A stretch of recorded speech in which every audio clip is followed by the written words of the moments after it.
নবনির্মিত ঢালাই রাস্তাতেই জমছে জল। এই দুরবস্থা নিয়েই ব্যাপক ক্ষোভ জমেছে পুরুলিয়ার মানবাজার ১ নম্বর ব্লকের ইচারি গ্রামে। বিক্ষোভে সামিল হয়েছেন গ্রামবাসীরা। তাদের দাবি, গত বৃহস্পতিবার ইচারি গ্রামের রাস্তাটি ঢালাই হয়েছে। বিশরি গ্রাম পঞ্চায়েত থেকে পঞ্চদশ অর্থ কমিশনের বরাদ্দকৃত 2,84,000 টাকা ব্যয়ে নির্মাণ করা এই রাস্তা। কিন্তু ঈদ কদিনের মধ্যেই রাস্তার বেহাল অবস্থা। বর্ষার সময়ে ভোগান্তি আরও বাড়বে বলে তাদের আশঙ্কা। ঠিকাদারদের বলেও কোনো লাভ হয়নি বলে অভিযোগ গ্রামবাসীদের। অনেক অসুবিধা হচ্ছে। এই ঢালাই রাস্তা লেভেলিং নাই, যাতে করে এখানে দীর্ঘ মেয়াদি জল দাঁড়াচ্ছে। 7-8 দিন হলো। 7-8 দিন হলো? হ্যাঁ, 7-8 দিন হয়েছে। আচ্ছা, লেভেলিং ঢালাই নেই।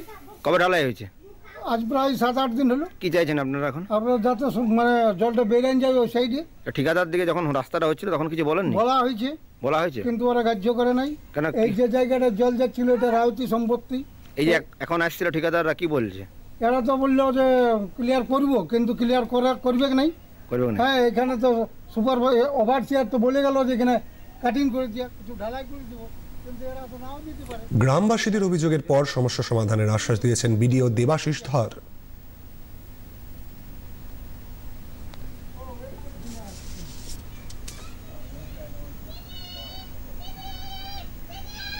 বিষয়টা আমি যেটুকু খবর পেয়েছি যে রাস্তার কোয়ালিটি কোনো খারাপ হয়নি।